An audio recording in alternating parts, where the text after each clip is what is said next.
Tahun 2020 menjadi tahun duka bagi masyarakat dunia. Badan Kesehatan Dunia WHO mencatat, sepanjang tahun 2020 ada lebih dari 2,1 juta orang meninggal dunia karena pandemi COVID-19.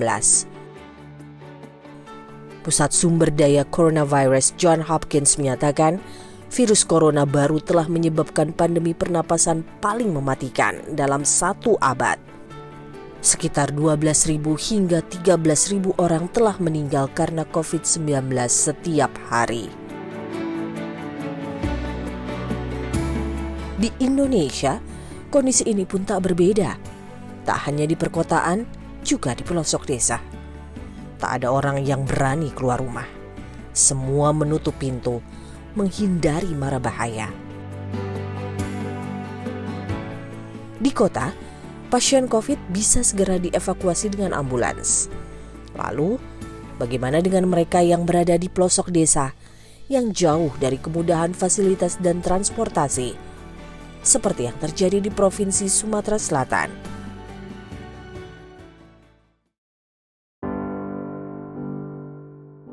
Sungai Musi yang biasanya sibuk ramai dengan deru mesin aneka jenis perahu motor, kini menjadi sunyi. Tak ada satupun yang berani menjalankan perahu-perahu mereka, meski untuk memenuhi kebutuhan sendiri, apalagi membantu orang lain. Keluarga yang anggotanya terkena COVID-19 menjadi bingung dan ketakutan. Sulit mengakses transportasi untuk mengevakuasi pasien ke rumah sakit di pusat kota. Seperti yang terjadi di Desa Upang, Kecamatan Banyusaleh, Sumatera Selatan. Di desa yang ditinggali 800 kakak tersebut, setelah dilakukan tracing, ada lebih dari 20 orang terkena COVID-19. Ada ketakutan lah pasti itu, yang jelas ada mencekam lah itu. Karena pada waktu itu semua speed yang ada di sini, transportasi semuanya tidak mau. Namun kami berinisiatif minta bantuan dengan Polairut. Namun beliau bersedia untuk mengevakuasi khusus pasien yang di Masyarakat Kobat dan juga Kecamatan Air Saleh ini.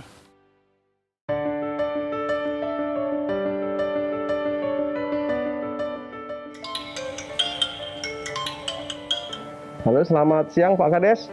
Apa yang bisa saya bantu Pak?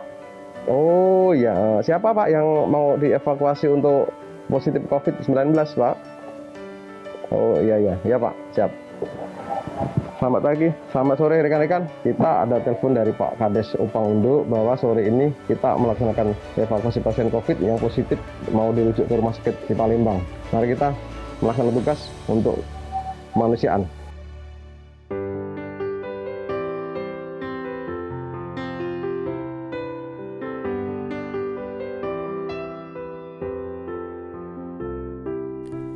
Di masa itu, Polairut menjadi satu-satunya tumpuan masyarakat untuk mengevakuasi para pasien COVID. Dari rumah, mereka menuju rumah sakit rujukan di pusat kota. Berkoordinasi dengan atasannya, Bribka Mugiono bersama rekan berinisiatif membuat ambulans terapung Dulur Kito yang didedikasikannya bagi mereka yang terpapar COVID-19. Pada awal bulan April 2020 itu masa pandemi COVID sangat menakutkan. Jadi masyarakat Desa Upang, Kecamatan Air Saleh, Kabupaten Banyuasin ini sangat ketakutan karena dia belum tahu gimana virus corona itu. Jadi mereka saling ketakutan dan akhirnya pada waktu itu ada salah seorang warga yang terjangkit positif COVID-19 dan meninggal dunia. Jadi setelah itu pada saat mau membawa evakuasi untuk keluarganya untuk diisolasi ke Palembang, itu seluruh speedboat nggak ada yang mau dan takut mereka karena virus corona tadi menakutkan. Makanya kami sebagai anggota Ditpol Air Polda Sumsel yang bertugas di Pangkalan Sandar Upang membuat inovasi untuk menyiapkan ambulan apung dari speedboat 40 PK Dinas untuk mengevakuasi warga yang membutuhkan evakuasi untuk ke rumah sakit rujukan di Palembang. Kita tergantung tergantung dari laporan dari Kepala Tugas Gugus Tugas COVID-19 desa dan kecamatan. Apabila nanti ada warganya yang terjangkit virus COVID-19 yang positif, dia langsung menghubungi saya. Nanti langsung saya berkoordinasi sama puskesmas bahwa untuk menyiapkan rumah sakit rujukan di Palembang. Apakah sudah siap atau belum? Nanti kalau sudah siap, saya baru meluncur ke rumah korban yang positif. Untuk tugas ambulan apung saat ini kan musim pandemi COVID-nya sudah mulai kondusif dan sudah zona hijau untuk ke Desa Upang dan sekitarnya ini. Makanya saya sekarang bekerja sama bidan-bidan desa dan puskesmas apabila ada warga yang membutuhkan evakuasi untuk melahirkan rujukan ke Palembang dan memerlukan bantuan untuk unit gawat darurat. Jadi kita siap 24 jam membantu warga yang membutuhkan. Namun, evakuasi tak hanya berlaku bagi penduduk pesisir sungai. Saya mendapat perintah dari Pak Direktur Polair Polda Sumsel, Kombes Pol Yohanes Widodo, bahwa ada kru kapal yang positif COVID-19 di perairan Mariana. Jadi pada saat itu saya sedang tugas di pos dan beliau menghubungi saya minta bantu untuk mengevakuasi pasien COVID di kapal Marina 1626 yang kebenaran seluruh ABK-nya itu ada 10 orang, Mbak. Pada saat satunya itu habis belanja dari Palembang, beliaunya sakit demam langsung dirawat ke rumah sakit Muhammadiyah. Setelah dirawat hasil swabnya positif. Jadi dari pimpinan bekerja sama menghubungi KKP untuk bekerja sama mengevakuasi pasien COVID yang di kapal Takbut Marina 1626 yang seluruhnya masih 9 orang, Mbak. Angkut sekaligus 9 orang itu pakai ambulan apung. Jadi ya terlalu kebanyakan penumpang, jadi jalannya pelan sekali, hampir sampai 2 jam. Dari Mariana sampai ke Rumah Sakit Bom Baru, Pelabuhan Bom Baru itu 2 jam, Mbak. Sangat berdesakan, Mbak, karena 9 orang, speedboat kapasitas kita ambulan apung itu kan sekitar 9 orang, Mbak. 9 orang itu belum barang-barangnya. Mereka di kapal itu rata-rata kan ya bawa tas-tas semua untuk peralatan pakaian mereka. Jadi ngumpul, dimasukin, dibawa semua karena dia mau diisolasi di Wisma Atlet Palembang. Mudah-mudahan untuk kedepannya Polda Sumsel khususnya masyarakat Banyuasin dan Sumsel umumnya segera terbebas dari pandemi COVID-19 dan bisa normal seperti sedia kala, bisa bekerja dan beraktivitas seperti sedia kala, Mbak. Ini merupakan upaya peningkatan pelayanan Ditpol Air Polda Sumsel untuk masyarakat perairan yang ada di Banyuasin dan Sumsel pada umumnya, Mbak.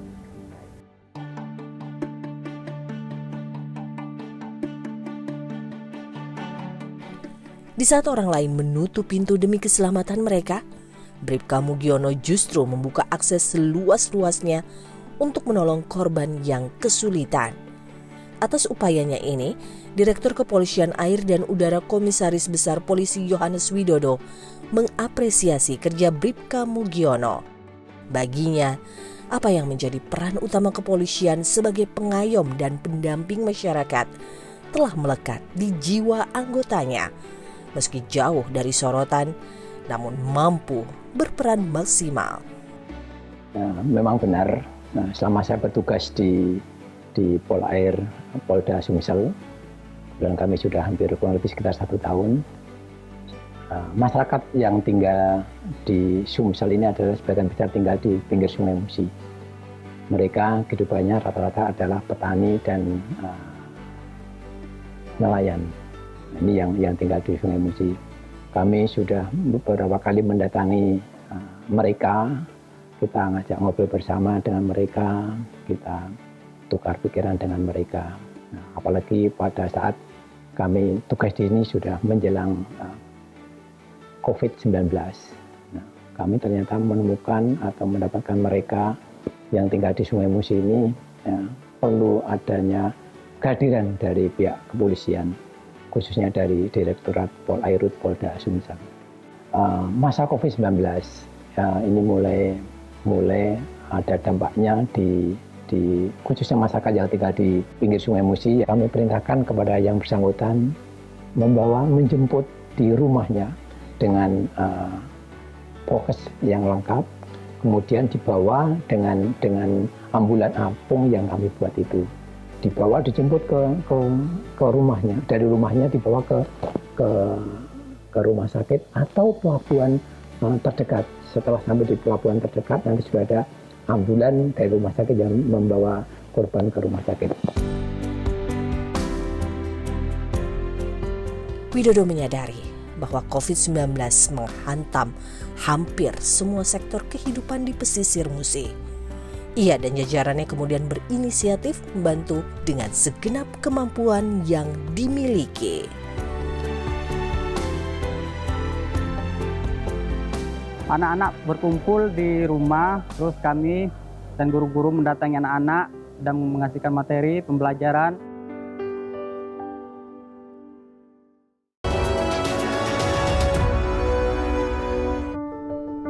Tepat setahun lalu, Maret 2020, pemerintah mengumumkan virus COVID-19 telah masuk ke Indonesia. 2 pekan setelah mengumumkan adanya pasien 01 COVID-19, Presiden Joko Widodo meminta masyarakat untuk bekerja serta beribadah di rumah. Kementerian Pendidikan kemudian menerapkan pembelajaran jarak jauh menggunakan teknologi internet dan gawai. Di perkotaan, pembelajaran jarak jauh mudah saja dilaksanakan. Lantas, bagaimana dengan yang berada di daerah? Memahami kendala tersebut, Direktorat Kepolisian Air dan Udara Sumatera Selatan bertekad membantu masyarakat yang memiliki keterbatasan fasilitas tersebut. Memang tak sempurna, namun hal ini dapat berjalan dengan konsisten. Ternyata masyarakat ini agak kesulitan di dalam belajar, khususnya dengan sistem daring itu. Kami bersama anggota kami, beberapa perwira kami, mendirikan WiFi gratis untuk para pelajar yang kesulitan belajar, sehingga kami undang para pelajar, ya, karena kami ada binmasnya ini di bawah Jubdil Patroli, kami ada binmasnya. Kami undang kepada masyarakat sekitar Mako kami, Mako Ditpol Air, yang kesulitan belajar dari tingkat SD sampai SMP, kami siapkan semua untuk belajar. Mereka belajar dari jam 8 pagi sampai jam 12 siang. Tidak hanya di Mako kami, tetapi juga di pos-pos kami yang ada di luar sana, yang kesulitan belajar kami siapkan dengan WiFi gratis. Mereka kami undang di tempat belajar kami siapkan dengan perlengkapan semua, termasuk buku, meja, kursi, semua kami siapkan. Ya. Pokoknya kami ingin hadir di tengah-tengah masyarakat dengan dampak seperti ini. Terserah apapun, ya. Kami tunjuk beberapa perwira bersama-sama anggota, mereka mendatangi masyarakat yang khususnya tinggal di pinggir Sungai Musi untuk belajar bersama-sama di atas kapal. Kami bersama-sama dengan para pelajar, kami siapkan semua buku literatur, ya. Kami minta atau kami bekerjasama dengan Dikdikbud dari Kota Madya atau dari Wali Kota Palembang, kami siapkan buku-buku yang terbaru sehingga mereka bisa belajar di atas kapal tersebut. Saya ingatkan kepada anggota kami, tetap semangat, pantang menyerah, sampai kapanpun kita harus berbuat dan kita harus hadir di tengah-tengah masyarakat. Akan tetapi, keberuntungan bukan milik mereka yang letaknya jauh dari Mako Polairut. Di sepanjang Sungai Musi yang membentang sejauh 750 km ini, ada puluhan desa yang sebagian tak terjangkau fasilitas internet. Sebut saja wilayah Kepayang. Di wilayah ini, anak-anak sekolah sulit mengakses internet. Kendala tersebut membuat anggota Polairut Sumatera Selatan, Bribka Chandra, turun membantu kesulitan yang dialami anak-anak sekolah dasar. Di posnya, Pangkalan Sandar Kepayang, Kecamatan Bayung Lencir, Kabupaten Musi Banyu Asin, Bribka mengajar anak-anak rutin bersamanya membahas pelajaran sekolah. Bribka Chandra tak segan menyisir dusun-dusun terpencil yang ada di sekitaran pos jaganya yang berjarak 4 jam waktu perjalanan dengan kapal cepat dari pusat kota Palembang.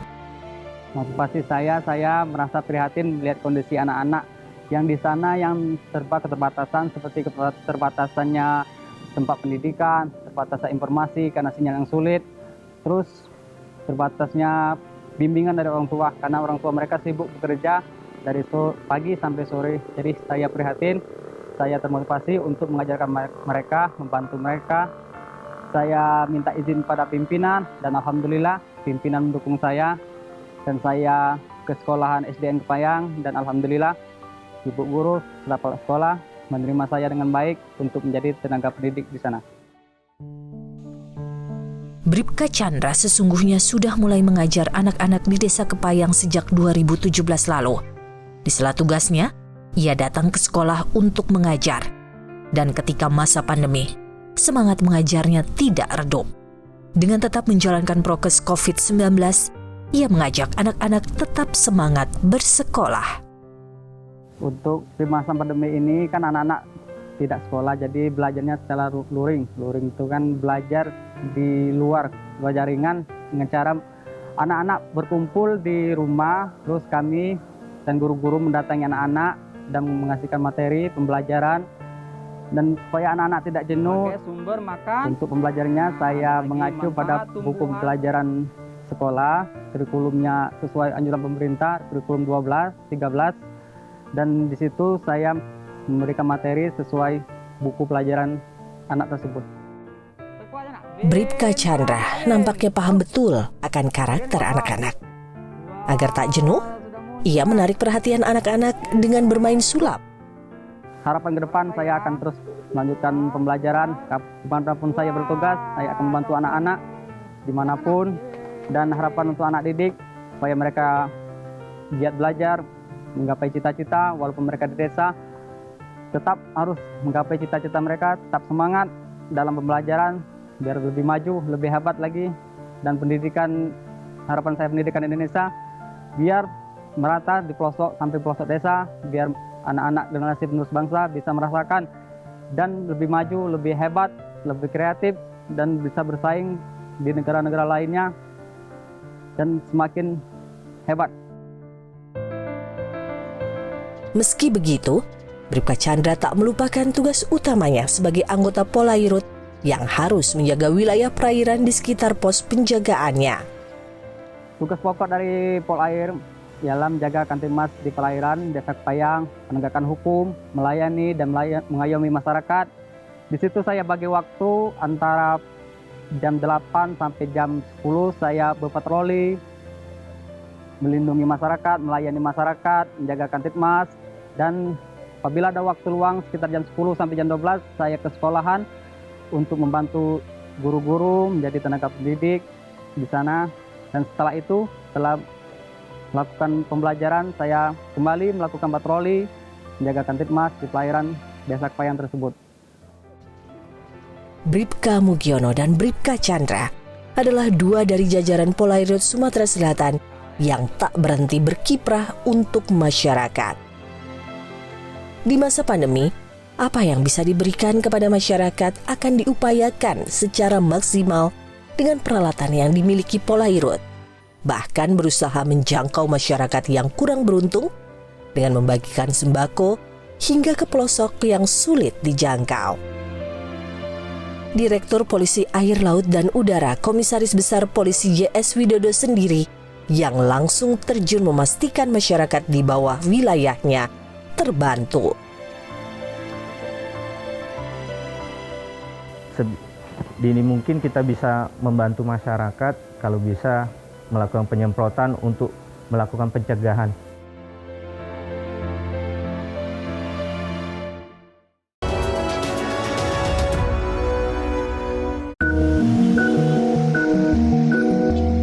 Provinsi Sumatera Selatan atau Bumi Sriwijaya adalah provinsi dengan kepadatan penduduk terbesar ke-6 di Indonesia. Ada hampir 8,5 juta jiwa yang tinggal di wilayah tersebut. Sebagian tinggal di pesisir Sungai Musi, sebagian lagi di perkotaan. Selama masa pandemi COVID-19, Kepolisian Daerah Sumatera Selatan berupaya membagi adil kehadirannya di tengah masyarakat. Jika masyarakat pesisir telah mendapatkan pendampingan dari Direktorat Air, Laut, dan Udara, di perkotaan, direktorat-direktorat lainnya juga telah berkiprah dengan pendekatan yang berbeda. Seperti halnya yang dilakukan Bribka Arif Priyatno Rahman anggota Direktorat Narkotika dan Obat Terlarang ini selama pandemi berupaya membantu masyarakat di lingkungan terdekatnya terhindar dari paparan virus COVID-19. Mulai dari hal sederhana, yaitu menyemprotkan disinfektan ke sejumlah permukiman dan fasilitas di daerahnya. Inisiatif ini dilakukannya kala ia melihat kerja keras istrinya sebagai tenaga kesehatan di Puskesmas Sei Baung, Palembang. Kalau motivasi itu idenya tuh dari sang istri. Berhubung istri saya adalah tim COVID penanggulangan pencegah di Puskesmas Sungai Baung, Kota Palembang. Pada saat itu melihat sang istri menyemprot itu memakai gendong kayak itu tuh, penyemprot sistem gendong. Jadi muncul ide Arif untuk bagaimana bisa mempermudah sang istri dan tim COVID agar menyemprot itu lebih mudah dan praktis dengan jangkau yang lebih panjang. Lulusan sarjana hukum ini mengubah motornya menjadi alat penyemprot disinfektan otomatis.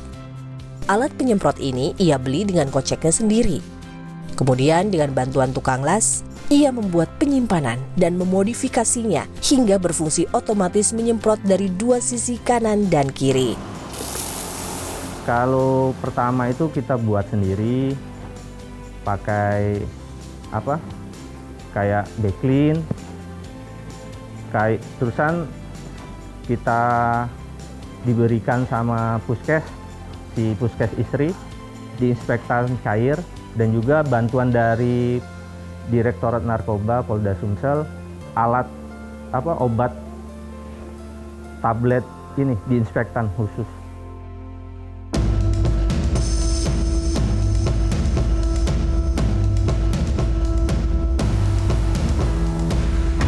Bribka Arif kemudian menggunakan mesin disinfektan tersebut untuk menyemprot disinfektan ke sejumlah tempat yang tak terjangkau oleh mobil penyemprot disinfektan. Daerah penyemprotannya melingkupi permukiman padat penduduk, fasilitas umum seperti tempat ibadah dan pasar.